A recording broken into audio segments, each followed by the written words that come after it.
Rain had been threatening all morning, the kind of low gray sky that made the whole city feel like it was holding its breath, and I was already running late to the one place I had been dreading all week. The coffee shop on Mercer Street was called Grounds for Debate, which should have warned me about everything that was about to happen inside it. My name is Myron Potts, and I am an Omega who has spent the better part of 3 years perfecting the art of seeming completely unbothered by everything. I wore it like a second skin, that carefully constructed calm. I had the right coffee order, the right reading material, the right posture for sitting alone in a public place without inviting conversation. I had, or so I believed, made myself into someone that alphas passed over instinctively, the way they walk past a park bench with a book on it. Occupied, unavailable, not for sitting. I was wrong about all of that on the morning I met Gill. The shop was packed. It was the kind of mid-morning rush that happens when half the city decides to work remotely and all of them choose the same 12-table café to do it in. I had managed to secure the corner table by the window, which was a minor victory, the sort I allowed myself in those days. I had my oat latte, I had my notebook, I had my earbuds in, playing nothing, because I had learned that the appearance of listening was more protective than sound itself. I was annotating a contract. I worked in technical editing for a small legal publishing firm, which meant I spent a great deal of time reading very carefully and caring very little when I became aware that someone was standing beside my table, not hovering, not shifting impatiently in the way of someone waiting for a barista, standing, deliberately, with the kind of stillness that suggested the person had decided on something and was simply waiting for the universe to catch up. I looked up. He was tall. That was the first thing, the most immediate physical fact. The way a building is tall before you notice its architecture. Broad-shouldered and lean in the way of someone who moved a lot, who used their body as a tool rather than a symbol. Dark blonde hair that curled slightly at the ends because of the damp air, and eyes that were a very particular shade of gray-green, the color of sea glass that has been worn smooth. He was holding a cup of coffee in one hand and had a messenger bag slung across his chest, and he was looking at me with an expression I could not immediately classify. Not hunger. Not the predatory assessment I had learned to recognize from alphas who thought an omega alone in a cafe was an invitation. Not irritation at my occupation of a table he wanted. Something else. Something that looked frustratingly like genuine curiosity. Is anyone sitting here? He nodded toward the empty chair across from me. I looked at the chair. I looked at the rest of the cafe, which was, in fact, entirely full. I looked back at him. I'm working, I said. So am I. He held up his bag slightly, as if to demonstrate. I won't bother you, I just need somewhere to sit for an hour. Every instinct I had, and, as an omega, my instincts were numerous and occasionally inconvenient, told me this was a bad idea.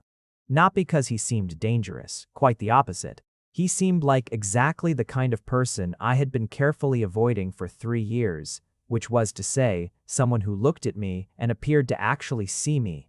Fine, I said, because the rain had started outside, and there was genuinely nowhere else for him to go, and I was not entirely without compassion. But I'm not making conversation. Understood. He sat down, set his coffee on the table, pulled a laptop from his bag, and opened it. For 11 minutes, he said absolutely nothing. I know it was 11 minutes because I was watching the clock on my phone with the specific vigilance of someone who expects to be disappointed. I had a running internal commentary that went something like, any moment now he'll say something, he'll introduce himself, he'll make some remark about the weather or ask what I'm reading, and then I'll have to be polite and deflect, and it will eat 40 minutes of my morning. He did not say anything. He typed, he scrolled, he drank his coffee. He had very good posture, and the kind of focused quiet that I associated with people who genuinely liked their work, not people performing industry. At some point, I stopped watching the clock. At some point after that, I stopped watching him. I was 3 paragraphs deep into a thoroughly tedious arbitration clause when he said, without looking up from his screen, "You've been editing the same sentence for about 8 minutes." I looked up.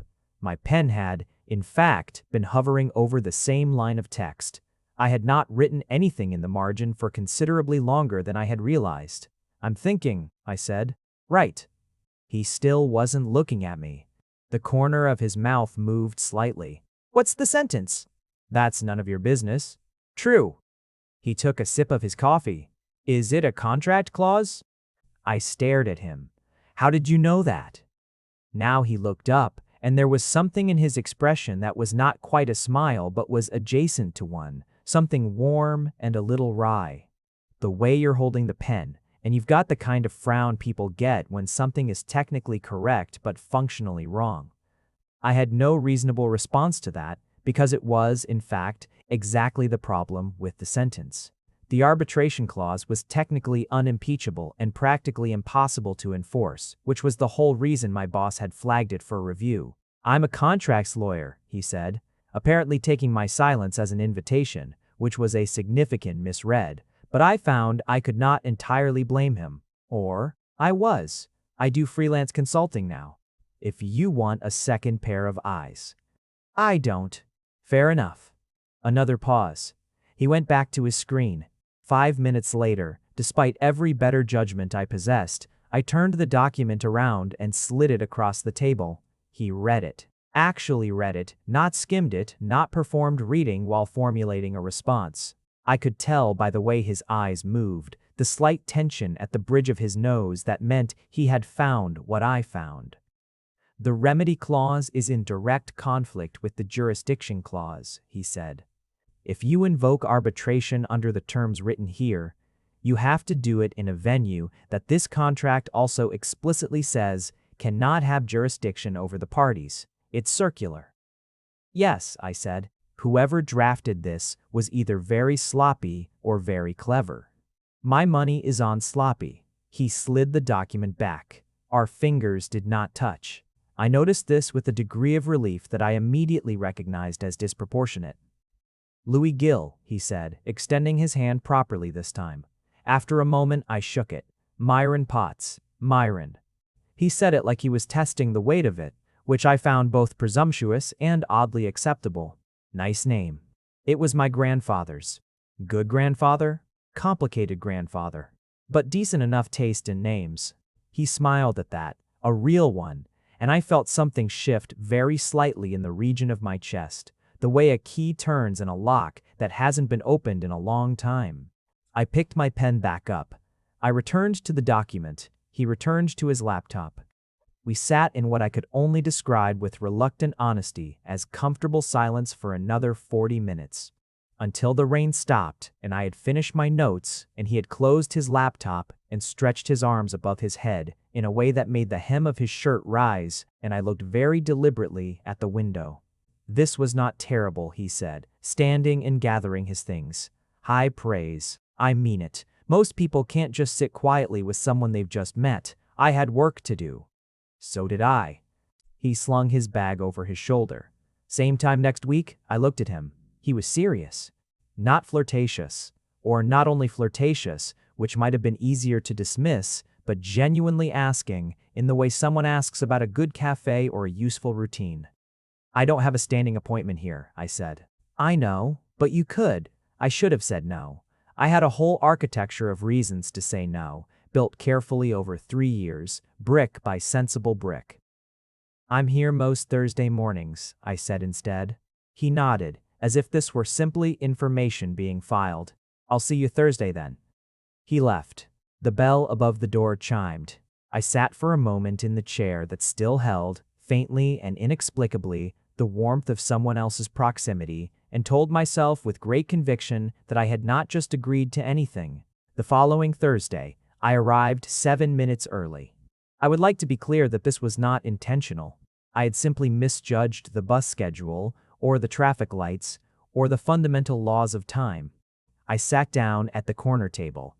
My corner table, I was already thinking of it as mine, which was its own kind of trouble, and ordered my oat latte and opened my notebook, and told myself with great firmness that if he did not arrive, it was nothing, a forgotten conversation, an alpha who had moved on to other cafes and other strangers. He arrived at the exact time we had been sitting the previous week, not a minute earlier or later. He came through the door already shrugging off his jacket, already scanning the room, and when his eyes found me, there was a small change in his expression, a slight easing, that I catalogued and then immediately refused to think about. He got his coffee. He sat down. He opened his laptop. "Good morning," he said. "Morning," I said. We worked. We did not have a conversation for the first 20 minutes. Then he asked, not looking up, whether I preferred the oat or almond milk, because he had been trying to decide and the menu wasn't helping. "Oat," I said. "It holds the temperature better." "Is that important?" "I drink slowly." He ordered oat milk in all subsequent coffees. I did not make anything of this. This became, with the specific inevitability of things you try very hard not to let happen, a routine. Every Thursday. The corner table. 2 people working. Occasional conversation that lengthened gradually, the way daylight lengthens in spring, almost imperceptibly, until suddenly you realize it is evening and you have been talking for an hour. I learned that Louis was 32, 3 years older than me, that he had left a corporate firm 3 years earlier after a case that he described only as the one that made me decide I was tired of defending things I didn't believe in. That he had grown up in a small town and moved to the city at 18 and never fully made peace with either place. That he read fiction on his lunch breaks and nonfiction before bed. That he had a younger sister he adored and a father he called out of obligation. That he had a dry humor that surfaced unpredictably and a sincere one that surfaced when he wasn't guarding against it. I did not tell him very much in return at first. Old habit. But Louis had this quality I had not encountered before, which was that he did not push. He asked things once, accepted whatever answer I gave, and moved on without storing it up as a debt or a disappointment. It made, over the weeks, a kind of safety. By the 4th week, I had told him about my work, the specific satisfactions of finding the flaw in a document that everyone else had missed. By the 6th, about my apartment across town, the way I had spent 2 years making it feel like mine. By the 8th, something about my mother, which was more than I had intended and which he received quietly and without making it into something I had to carry. We were 11 weeks in when he first asked about my personal life, not intrusively. We had been talking about a mutual acquaintance. We had discovered with the slightly unnerving coincidence of people who move in overlapping worlds. That we both knew a woman named Rachel who worked in contract arbitration, and he had mentioned she had recently gotten engaged, and then casually, as if it were simply the next logical thing he said, "Are you seeing anyone?" I set my pen down. The question was direct and simple, and I had been expecting it for 11 weeks, and I still did not know how to answer it in a way that was both true and complete. "Not exactly," I said.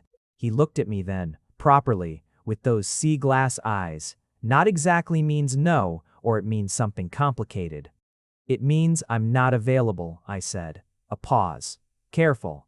Not wounded. He was not a man who wore wounds on his face, but present. Attending. "Right," he said. "It's complicated to explain. You don't have to explain it." But I found, sitting there with my cold oat latte and the rain on the window again, the same rain as the first day, that I wanted to, not to give him information, not because I owed it to him, but because I had been sitting across from this man for 11 weeks, and I was tired of the specific loneliness of letting someone see only the parts of you that don't cost anything. "I have a boyfriend," I said. "Technically." Another pause. "Longer. Technically," he repeated. "His name is Derek. We've been together for 2 years. We live separately. We don't." I stopped, started again. "It's not what it probably sounds like." "What does it sound like?" "Like I'm making excuses." Louis looked at his coffee, then back at me. "Are you happy with him?" It was such a simple question that it took me completely off guard. Not "what do you mean?" Not "are you sure?" Not the series of probing follow-ups I would have expected. Just that. I opened my mouth, closed it. "That's a complicated question," I said finally. "It's actually a pretty simple one," he said, not unkindly. "The answer being complicated is a different thing. I hated that he was right. I hated, more precisely, how much I had started to look forward to him being right, to that quality he had of cutting through to the actual thing without making it feel like surgery. We're comfortable, I said. Derek and I. We have a routine, he's not unkind. That's a very careful description of a relationship. I'm a careful person. I know. Something in his tone had gone quieter. I noticed that about you on the first day. We did not talk about Derek again that session. We went back to our work, and at the end he said goodbye in the normal way, and I went home and sat in my apartment and looked at a text from Derek asking if I was free Saturday, and I sat with the question Louis had asked me, "Are you happy?" until it was dark outside. Saturday, I went to Derek's. He made pasta. We watched something neither of us particularly wanted to watch. He fell asleep on the couch before 10, and I lay awake in the guest bedroom. I always slept in the guest bedroom, we had arranged it. That way, it was fine. It was perfectly fine, and thought about the word comfortable. Comfortable. As in, the temperature of not too cold. As in, the absence of acute pain. As in, nothing at all. The Thursday after the conversation about Derek, Louis arrived before me. He was already at the corner table, 2 coffees on the surface, one in front of the chair I always sat in. Oat latte. He had ordered for me. I stood in the doorway for a moment, jacket still damp from outside, and did not know what to do with the feeling this produced. I sat down. I picked up the coffee. "You don't have to do that," I said. "I was here first. It seemed efficient." "It's not about efficiency." "I know." He met my eyes over the rim of his cup. "Is it okay?" It was so far beyond okay that I could not say so without giving too much away. "It's fine," I said. "We worked. We talked." We were in the middle of a conversation about a recent arbitration decision he had consulted on when he said, without any particular change in tone, "I'd like to meet him." I stopped mid-sentence. "What?" "Derek." He said the name without inflection, which was its own kind of statement. "I'd like to meet him." I stared. "Why?" "Because you've been sitting across from me for 3 months, and I know what you look like when you're interested in something, and what you look like when you're forcing yourself to be satisfied with something.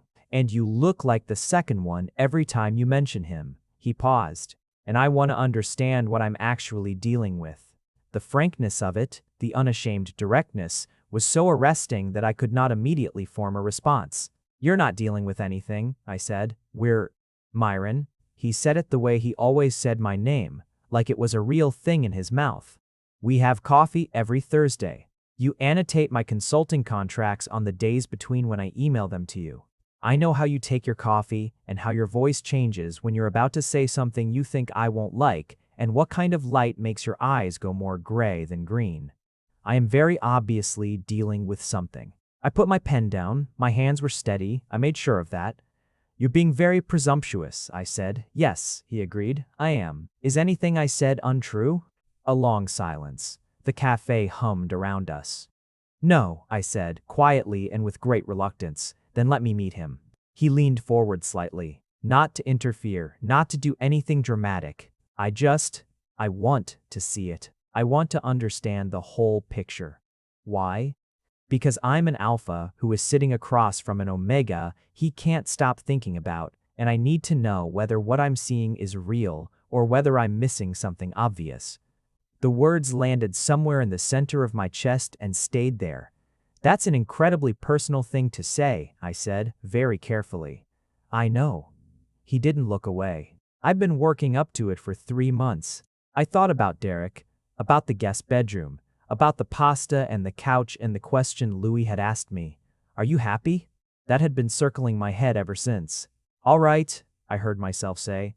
Louis went very still. 'I'll arrange it,' I said. 'But I want to be very clear about something first. Derek is not a bad person. He's not a villain in this story. We're just comfortable,' Louis said. 'Yes.' 'Okay.' He nodded once, settling it. 'Whenever you're ready.' I was not ready. I was the opposite of ready.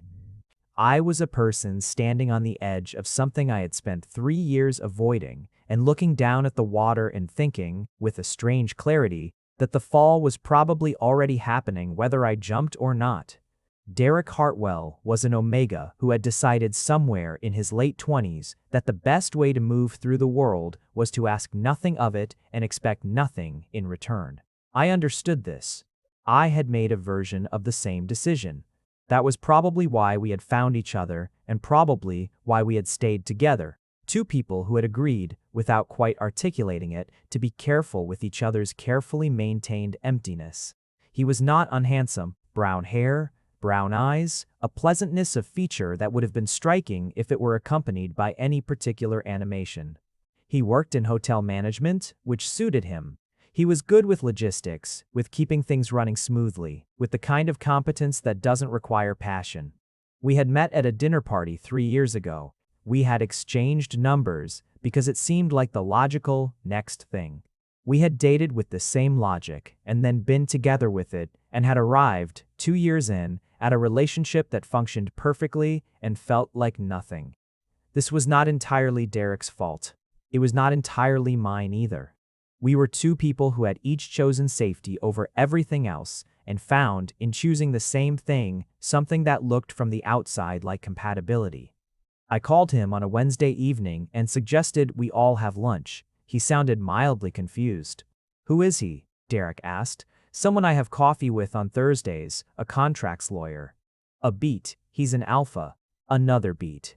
Derek's silences were communicative in a limited register.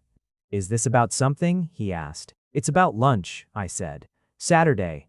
There's a place on 5th that just reopened."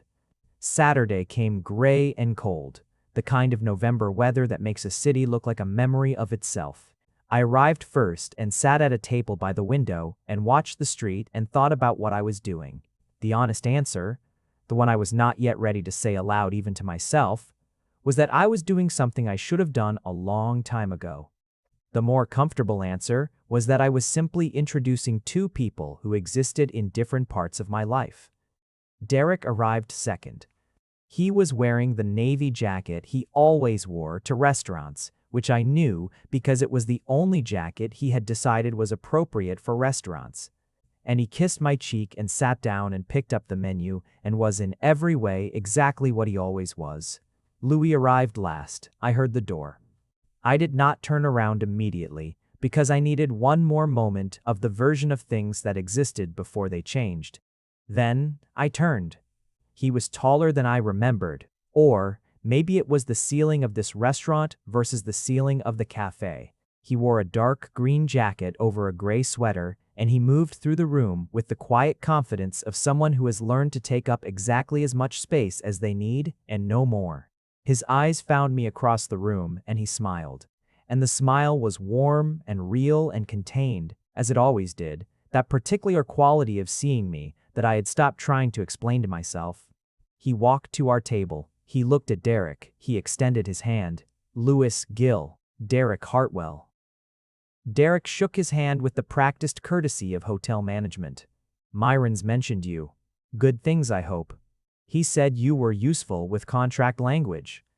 Derek said this without apparent irony. Louis glanced at me. There was a glint of something, amusement, or the near relative of it, that lasted exactly 1 second before it was replaced by entirely appropriate neutrality. We sat. We ordered. We talked about things that were safe, the neighborhood, the restaurant's renovation, a recent news story about commercial real estate that both Derek and Louis had opinions about. I sat between them in a metaphorical sense, and slightly to the left in a physical one, and listened to Louis be exactly who he was. Measured, direct, genuinely interested, occasionally funny, and watched Derek be exactly who he was, which was pleasant and contained and somewhat distant. At some point, Derek went to the bathroom. Louis waited until he was out of earshot and then looked at me without any particular expression. "He's nice," he said. "He is," I said. He looked at his phone 4 times during lunch. "He has a lot of work responsibilities." "Myron." He said it quietly. "When did he last ask you a question about yourself?" I opened my mouth, closed it. I tried to remember. Not the performative sort of memory, not reaching for something I knew was there, but actually trying to locate a recent instance of Derek asking me anything that required a genuine answer. I sat with the blankness of that for a moment. "He's not," I started. "I know," Louis said. "He's not a villain." The faintest echo of the word I had used. Derek came back. Lunch continued. We finished. We stood on the sidewalk in the cold, and Derek said something about the food being good and shook Lewis's hand again and said it was nice to meet him. And then he turned to me and kissed my cheek again and said he'd call me this week and walked away with his hands in his pockets. I stood on the sidewalk with Louis and watched Derek walk down the street. "He's not in love with you," Louis said. "It was not cruel. It was not said to wound. It was said the way he said everything, with a directness that contained its own kind of care, the acknowledgement that a thing was true even when it was hard." "I know," I said. "Are you in love with him?" A long pause. The city moved around us. "No," I said, quietly and completely. "I don't think I have been for a long time, if I ever was." Louis nodded. He did not say anything else. He did not need to. We stood there for another moment in the November cold, and then he said, "Are you hungry?" That portion was not generous. I laughed, which surprised me, not a polite laugh. A real one, the kind that comes from somewhere deeper than courtesy. "There's a place 2 blocks east," I said. "They do a very good soup." "Lead the way," he said. We walked 2 blocks east. We had soup. We talked for 2 hours. I did not think about Derek again until I was on the bus home, and when I did, what I felt was not guilt or grief, but something closer to relief. The first honest breath after a long time of breathing carefully. I did not break up with Derek immediately. I want to be honest about this, because it would be a cleaner story if I had. If the lunch had been a revelation and I had come home and called him and said the true thing. But I did not. I went home and I sat in my apartment and I was honest with myself about what had been true for probably a year, and then I continued for 2 more weeks to be in the relationship by inertia. Not out of cowardice, exactly. Or, not only. Partly because Derek deserved a real conversation, not a phone call. Partly because I needed to be sure of what I was doing for myself before I did anything. Partly because the thing that had been building across a corner table in a coffee shop on Mercer Street had nothing to do, truly, with Derek, and I needed to separate those 2 truths before I acted on either. Louis did not ask. In the 2 weeks after the lunch, he texted twice.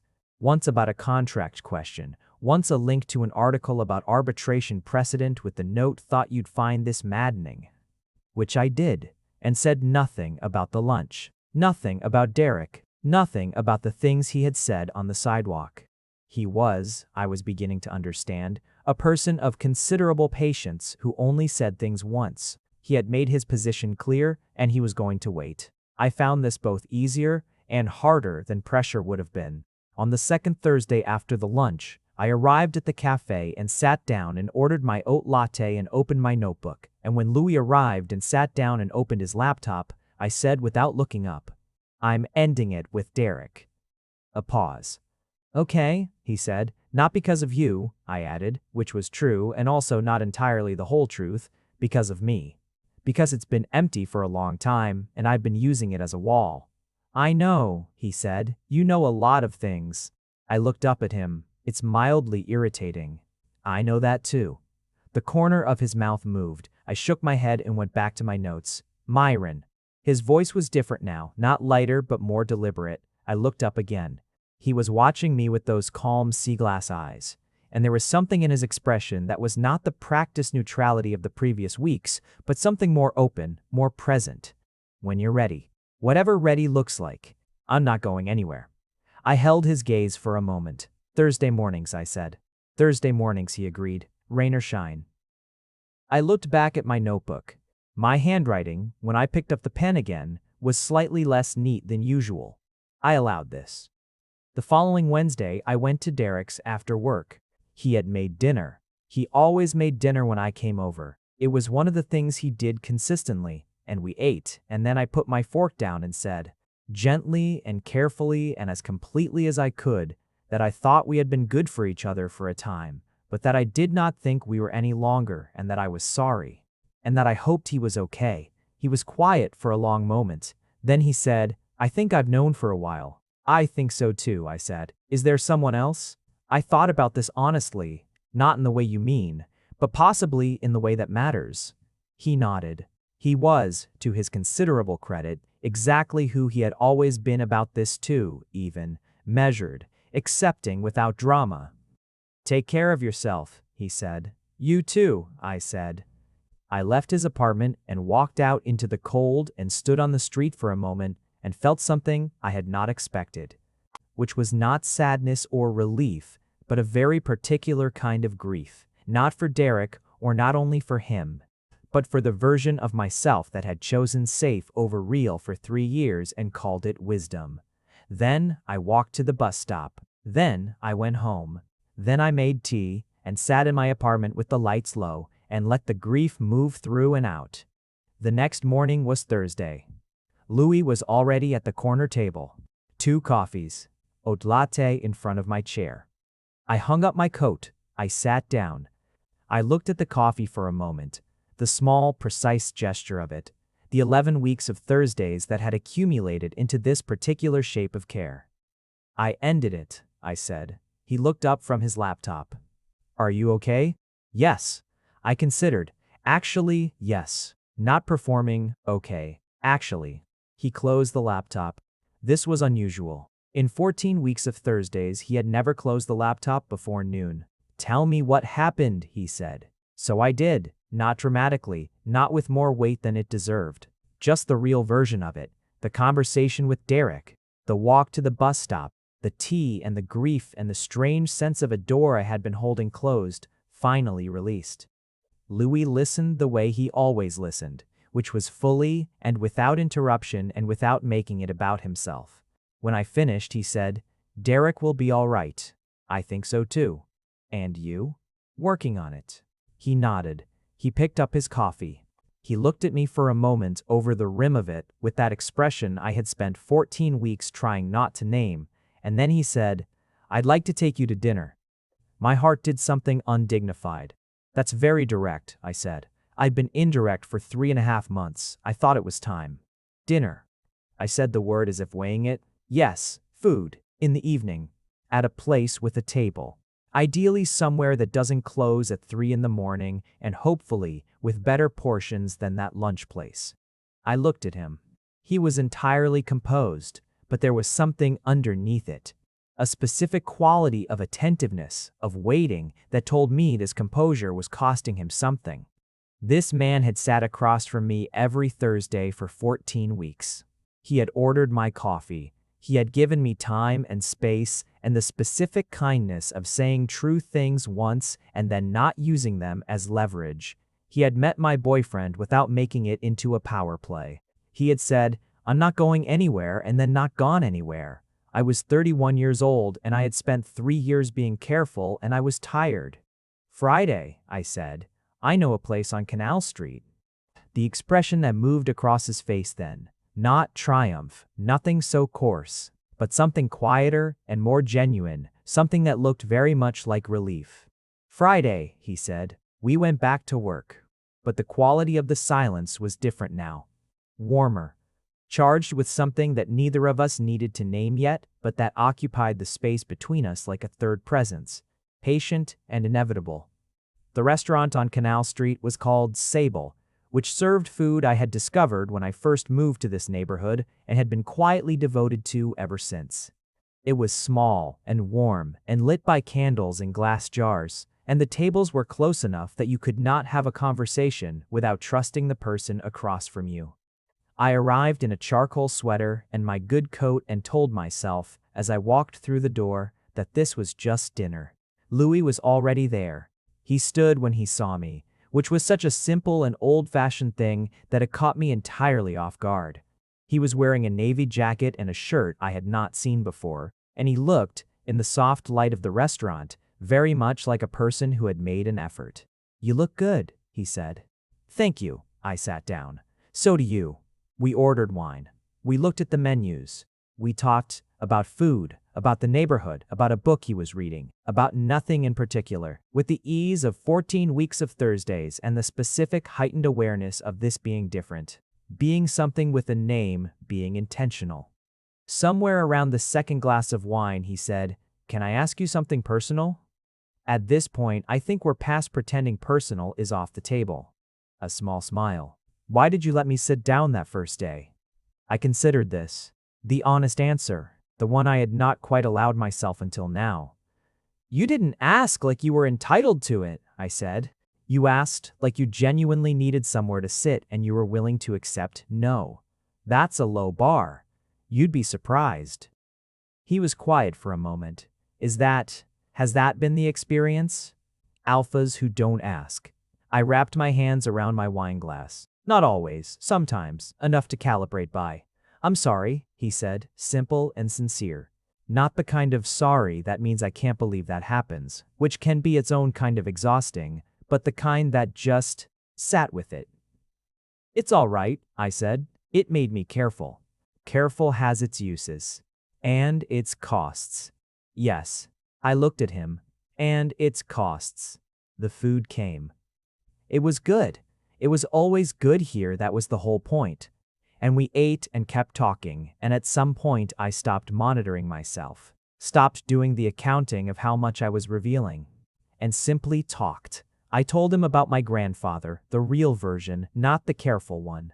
A difficult man who had loved me in the limited way he knew how, and whom I had spent years being angry at, and then years forgiving, and then finally arrived at something like understanding. I told him about why I had gone into legal editing, which was that I had wanted to be a lawyer, and then discovered that I was good at the precision without being suited to the performance of certainty that litigation required.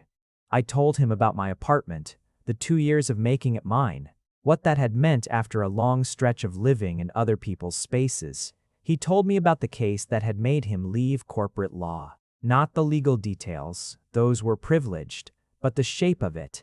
The moment of sitting in a conference room looking at a settlement offer that he knew would harm the person who most needed protecting and understanding that no amount of professional obligation would make that feel okay. That he had handed it off to a colleague and walked out and not gone back. Was it worth it? I asked. The freelance. Financially, it took a few years to stabilize. He turned his wine glass slowly. But I sleep. I didn't used to sleep. That counts for a great deal. I think so. We were the second to last table when the check came. He paid it before I had found my card, which I objected to on principle.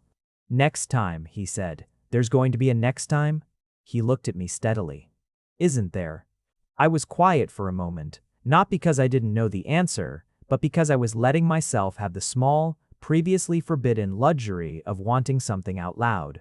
Yes, I said, there is. We walked out into the November night. The street was quiet, the pavement wet from earlier rain, the lights from the shops making the puddles look like scattered windows.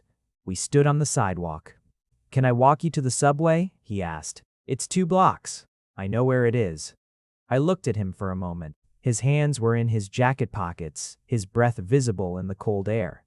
He was watching me with that particular expression, warm and patient and unhurried. And I thought about 14 weeks of Thursdays and the way he had said, I'm not going anywhere, and the way he had closed his laptop that morning. All right, I said. We walked 2 blocks. At the entrance to the subway, he stopped and turned to face me. And for a moment, we just stood there in the cold city night, and I thought, this is the part where something happens. He reached up and, very carefully, very deliberately, with a question implicit in every millimeter of movement, tucked a strand of hair back from my face. I did not move away. Thursday? He said. Thursday, I said. He nodded. He did not kiss me, which I had both expected and not expected, and in not kissing me, did something more effective than a kiss would have been, which was to make it absolutely clear that he was in no hurry and that whatever was between us was going to be built at whatever pace I needed. I went down into the subway. On the train, I sat with my coat still warm from the outside air and my heart doing something I had given up on feeling 3 years ago and thought that I was probably in serious trouble. The specific kind of trouble that does not feel like trouble at all. November turned to December, and December had its whole cold insistence on being exactly what it was, short days and long evenings, and the particular loneliness of cities in winter that had always in previous years settled on me like weather. This year it did not quite manage it. Thursday mornings remained Thursday mornings. But other things accumulated around them, Texts on Tuesday evenings when he was reading something he thought I'd have an opinion on. A phone call on a Sunday that started as a question about a contract nuance and lasted 2 hours. A Saturday afternoon when we both happened to be in the same part of the city, and he texted to say he was getting coffee, and I walked 5 blocks out of my way to drink it with him. We did not rush. This was deliberate on both our parts, I think, though we never quite discussed it directly. There was a sense we shared of wanting to do this properly, of having both previously arrived at things too quickly or not truly at all, and of knowing that what was between us had enough substance to be worth building carefully. The second dinner was at a different place. Thai food, my suggestion, and we talked about our families more completely than we had before. He told me about his mother, who had died when he was 19 and whom he still thought about with a specific ache that had softened but never gone away. I told him about my father, who was still alive and not cruel but simply not present in any way that had ever required much response. We talked about what it had been like to be our particular designations in a world that had a lot of ideas about both. People have very firm ideas about what an alpha should be, he said. Yes, I said. And what an omega should want. Which is? An alpha who has very firm ideas about things. I gave him a look. He laughed, quiet and genuine, and said, I try to have fewer firm ideas and more questions. I've noticed, I said. It's disconcerting. Disconcerting how? I spent a long time calibrated for people who tell me what I should be. I don't entirely know what to do with someone who asks instead. He was quiet for a moment, attentive. What do you want to do with it? I'm working on figuring that out. Take your time. He reached across the table and covered my hand with his, just briefly, just the warmth of it, and then withdrew. I've got nowhere to be. I looked at my hand where his had been. Then I looked at him. You're very good at this, I said. At what? At not making me feel like a project. Something moved through his expression, something that was not quite sadness but was adjacent to it. You're not a project. You're a person I want to know. Most alphas don't distinguish between those two things when it comes to omegas. I'm aware. His voice was level but not cold. I grew up watching my father treat my mother like a problem he had solved. I spent a long time being angry about it and a longer time figuring out what I didn't want to replicate. This was the most he had said at once about himself, about the interior architecture of who he was and why, and I held it with the care it deserved. She would have liked you, he said, meaning his mother, and I did not know what to do with the gift of that except to hold it carefully. Tell me about her, I said. He did, for a long time. And I listened. And outside the snow that had been threatening all week finally began, drifting past the window in the particular way that makes a city beautiful and strange. The kiss happened on December 20th, which was a Friday, which was not a Thursday, which felt significant in the way that departures from pattern feel significant. We had gone to see an exhibition, photography, black and white landscapes that were stark and beautiful, and that we had both independently been meaning to see, and then walked afterward because the evening was cold but dry and clear. One of those December nights when the city is fully itself, bright and dark at once. We were walking along the river. The lights from the buildings on the other bank made the water silver and black in alternating strips, and I had my hands in my pockets, and he was walking beside me close enough that our shoulders occasionally touched, and I was explaining why I found one photograph in particular more interesting than the ones everyone else had been gathered around. Something about the negative space being more honest than the subject. He stopped walking. I took another 2 steps before I realized and turned back. He was looking at me with an expression I had not seen before, not new, exactly because all its components were ones I had observed in his face across 14 weeks of Thursdays, but assembled now in a configuration that was different, more open, more direct. What? I said. Nothing. He shook his head slightly. You're remarkable, Myron. I want you to know that. Not for any reason except that it's true, and I think you might not hear it very often.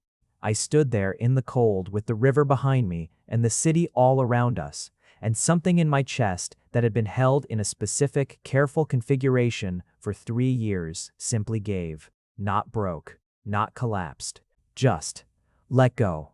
I took the 2 steps back. I looked up at him. He was watching me with that question that was always implicit in the way he waited. Louis, I said. Yeah, he said, very quietly. I closed the distance. The kiss was not tentative, which surprised me, because I had perhaps prepared for, something careful and exploratory, the hesitation of two people who had been waiting. But there was none of that. His hand came up to the side of my face and mine found the lapels of his jacket, and it was like recognizing something. Not a déjà vu, but its opposite. The specific clarity of a thing that is happening for the first time, but that feels inevitable, that feels like it was always going to be exactly this. We stood on the riverside in December with the city lights doing their silver and black work on the water, and kissed in a way that I will not try to make abstract or poetic, because it was not abstract and it was not poetic. It was just real, profoundly and completely real, the realest thing I had felt in a very long time. When it ended, he rested his forehead against mine for a moment, and we both just breathed the cold air. Okay, I said. Yeah, he said. I laughed, and he laughed, and we stood there in the ridiculous cold laughing, which was also real and also exactly right. We walked back to the nearest subway station with his hand in mine, which was warm despite the December air, and talked about nothing and everything. And at the entrance he held my hand for one more moment and then let it go. Thursday, he said. Thursday, I said. And maybe also Saturday. He smiled. Not the contained, almost smile I had catalogued across weeks of Thursdays. A real one, the kind that changes a face, the kind that makes you want to be the reason for it. Saturday, he agreed. I went down the stairs. On the platform, I put my fingers briefly to my lips and felt something I could not name, but that I knew I wanted to keep. There are things you know about a person across a table in a coffee shop, and things you learn later in different contexts, and the gap between them is where the real knowing lives. I learned that Louis cooked badly but enthusiastically, which meant that when I came to his apartment for the first time in January and he had clearly attempted something ambitious and clearly partially failed at it, the resulting meal was strange and genuine and somehow perfect. I learned that he was a morning person in a way that was not aggressive about it. He was simply already awake when I arrived. When there were mornings I arrived, already clear-eyed and making coffee and reading, not insisting I match his rhythm. I learned that he kept his apartment with the kind of orderliness that came not from anxiety, but from preference, that he had a single shelf of objects that mattered to him, a photograph of his mother, a pebble from somewhere he had walked on the worst day of his life, and also one of the best. 2 books so worn they were nearly paperless, and that this economy of keepsakes told me something about how he moved through the world. I learned that he was not, contrary to some instinct I had carried about alphas, territorial in the way that suffocates. He was, rather, specifically present. There is a difference. Territorial presence takes up space. His kind of presence acknowledged it, expanded it, made it more possible to exist fully within. I learned that he was genuinely patient, not performing patience, but in actual possession of it, the kind that comes from having sat with hard things long enough to know they pass. I learned that he could be wrong, and that when he was, he said so, not performed contrition, just acknowledged it straightforwardly as a fact among facts. I learned that he smelled like cedar and something warm and indistinct that I came to associate, with increasing specificity, with safety. He learned things about me too. He learned that I needed a particular kind of quiet in the mornings, and that this was not rejection. That I processed things by writing rather than talking, and that this sometimes meant handing him a page of notes rather than a conversation. That I had a sharp edge when I was tired, that was not truly directed at anything and simply needed to pass. That I did not always know how to ask for things, and that the closest I got was sometimes just standing in a room and being visible. He learned to read the visibility. I noticed this the first time. He simply sat down next to me on the couch and put his hand on the back of my neck without comment, which was exactly what I had needed and had not said, and which I received with the specific relief of being understood without having performed it. How did you know? I asked. You were reading the same page for 20 minutes. That means I'm thinking. You were thinking about something that was somewhere in the room with you, he said, not in the book. I leaned into him slightly. He did not make anything of it. I'm still figuring out how to do this, I said. Okay, I'm figuring out how to trust it. I know. His thumb moved once against the back of my neck. You've been doing it for a while already, though. You just didn't have a name for it. This was true and typical. And I'd come to understand that the particular quality of his insight was not about being right, though he often was, but about being honest without being unkind, which is a rarer thing than most people realize. Spring came the way it always does in cities, suddenly and with unreasonable optimism, all at once color in windows that had been gray for months. 6 months from the first Thursday. 4 months since December 20th. On a Thursday morning in March, our Thursday, always Thursday, I arrived at the café to find the corner table occupied, both seats, a woman with a laptop and a large coat that was effectively claiming territorial rights over the chair that was, by 6 months of accumulated precedent, mine. I stood in the doorway for a moment with a feeling I recognized as disproportionate. Louis came in behind me. He stopped when he saw the table. He looked at me. He started. No, I said. We'll find another table. We found a table by the counter, slightly noisier, slightly less good light, and arranged ourselves around it with our coffees and our work. Louis set up his laptop. I opened my notebook. For a while we worked. Then I looked up from a contract clause. I had at some point in the previous months started doing some consulting work through Louis's network, which had happened so naturally that neither of us had made a particular thing of it, and found him watching me. What? I said. Nothing. But his expression was the specific kind of nothing that was something. Louis. He closed his laptop, which was by now our established signal for something real. I've been trying to figure out how to say something for a few weeks, he said. My pen stilled. I'm not good at. He paused. I can write a contract clause that is both airtight and readable, and I cannot apparently say a simple true thing without rehearsing it for a month. What's the simple true thing? I asked. He looked at me. March light through the window, the noise of the cafe around us, the not our corner table, the 6 months of accumulated Thursdays. I love you, he said. I've been fairly certain for a while and completely certain for the last few months, and I wanted to say it in the right place at the right time. And then I realized there wasn't going to be a more right place than wherever you are, and a more right time than when I actually felt it. Which is always. A pause. That was longer than I meant it to be. I looked at him. The feeling that moved through me then was not the dramatic surge I might have imagined when I was younger and thought love would announce itself with volume. It was quieter than that, the way a room gets when the wind outside stops suddenly and you realize how much noise you had been accommodating. I love you too, I said. I've been trying to say it for probably 2 months. Why didn't you? Same reason you gave, waiting for the right moment. I looked around the cafe, the not our table, the afternoon light, the ordinary noise of ordinary life. I think I was also I stopped. Scared? He offered. Careful, I said, still being careful. Okay. He reached across the table and covered my hand with his as he had on the second dinner, but this time he did not withdraw. You can be careful and say true things. They're not mutually exclusive. No, I said, I'm learning that. His thumb moved across the back of my hand. Outside the window, March being March, it began to rain. There is a version of the word comfortable I used to use, the one I applied to my relationship with Derek, that meant the absence of pain. The steady low temperature of not quite cold, not quite warm.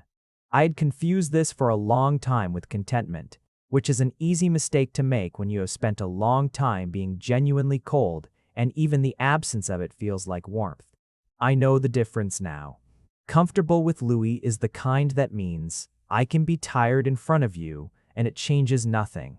That I can say I am not okay and not have to immediately perform recovery. That I can bring the difficult things into the room and they will not be used against me later or stored as evidence of inadequacy. It is the kind where I can disagree with him, which I do regularly, because we are two people with specific minds and our own views on most things, and the disagreement does not threaten the foundation, where I can be wrong and say so, and be right and say that too. One night, several months in, we had an argument about something that started as a legal question and expanded into something larger about how much weight we each gave to institutional systems versus individual judgment. I thought he was being naive. He thought I was being defeatist. Neither of us was entirely wrong. We talked it through and did not resolve it, because some disagreements do not resolve, and trying to force them is its own kind of dishonesty. We went to bed on different sides of the argument, and in the morning he made coffee and handed me mine and said, "I still think I'm right about the institutional piece." "I know," I said. "I still think you're missing something about how those institutions actually operate." "Also true," he agreed. We drank our coffee. "This is fine," I said, meaning the argument, the ongoing nature of it, the way it lived between us as something we were thinking about rather than something that had to be settled. "Of course it is," he said, and he looked genuinely surprised that I felt the need to say so. That was when I understood, fully, what it was I had been missing before. Not the absence of conflict, but the presence of a foundation sturdy enough that conflict could exist on it without cracking everything beneath. A year from the first Thursday, I arrived at Grounds for Debate before Louis. I ordered 2 coffees. Oat lattes, both of them. The gesture he had first made toward me that I had been making back for the better part of a year. I sat at the corner table, which was ours, and which I arrived early enough to secure with the specific determination of someone who had been making this trip for 52 consecutive Thursdays. Outside, the same threatening October sky, particular gray that meant rain later, the same city being exactly itself. I thought about the morning a year ago, the decision to let a stranger sit down, the 11 minutes of silence before I had stopped watching the clock. I thought about the distance between who I had been in that chair and who I was in it now, which was measurable not in any dramatic transformation but in something quieter, a loosening, an expansion of what I was willing to call mine. Louis came through the door. He shrugged off his jacket. He saw the 2 coffees and stopped for just a moment. He crossed the room and sat down. "You got here first," he said. "I misjudged the bus schedule," I said. "Then, I came early." He picked up the coffee.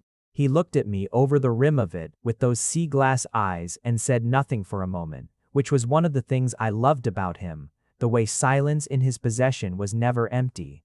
"Happy anniversary," I said. "Happy anniversary," he said. We sat in the corner of the café on a gray October morning with the rain coming in from the east and our work spread on the table and everything between us that had accumulated Thursday by Thursday into something I no longer had any impulse to be careful with. At some point he reached across and covered my hand with his on the table. I turned my hand over and held his properly. We stayed like that, working, talking occasionally, mostly quiet, as the rain came and the morning moved through its hours, and I thought, this is what it is. Not the dramatic thing or the cinematic thing or the thing that requires a particular kind of courage to claim. Just this. 2 people choosing, Thursday after Thursday, to sit down. The accumulated weight of small things done with intention. The specific gravity of being known. I used to think that being careful was the same as being safe. That the architecture of protection I had built, the earbuds with nothing playing the books as walls, the comfortable relationship with Derek, the careful doling out of exactly as much of myself as the situation required, and not 1 grain more, was wisdom. It was not wisdom. It was the careful management of a life small enough to keep entirely within my control. Louis walked through the door of Grounds for Debate on a rainy morning when every seat was taken, and he asked if he could sit down, and he accepted no as a real option. And then he sat quietly for 11 minutes and proved that he was a person who could be in a space without demanding that the space rearrange itself around him. And I, who had spent 3 years finding reasons to say no, said yes. Not to everything at once. Not in any dramatic leap. In the way things actually happen, which is gradually and then suddenly, one small yes after another until you look up and find yourself somewhere you did not plan to be and recognize it, with a relief that goes all the way down as exactly where you were always supposed to arrive. He asked me once, later, what had made me say yes to letting him sit down that first day. You asked like you were willing to accept no, I said. He thought about this, and that was enough? From you, I said, it was everything. He looked at me for a moment with those sea glass eyes, and something moved through his expression that I could read now, after a year of Thursdays, as precisely as language. Myron Potts, he said. You have no idea what you do to me. I'm beginning to, I said. He smiled. The real one. The one I had been cataloging since October of last year. The one that changes a face from composed to fully present. The one I had started to think of, with the particular possessiveness of someone who has stopped trying to not want things as mine. Outside, the rain had stopped. Through the window, the afternoon light came in pale and clean. The specific light of a city after weather, everything washed and clarified. I picked up my pen. He opened his laptop. We worked. It was Thursday. It was, as all the best things in my life had turned out to be, exactly enough. If you made it to the end, you're my kind of person. Leave a subscribe, comment down your favorite part of the story, and if you want early access to videos, exclusive content, or just want to support the channel, make sure to join our Patreon. Link is in the description. Even one member genuinely means the world to me. See you in the next one.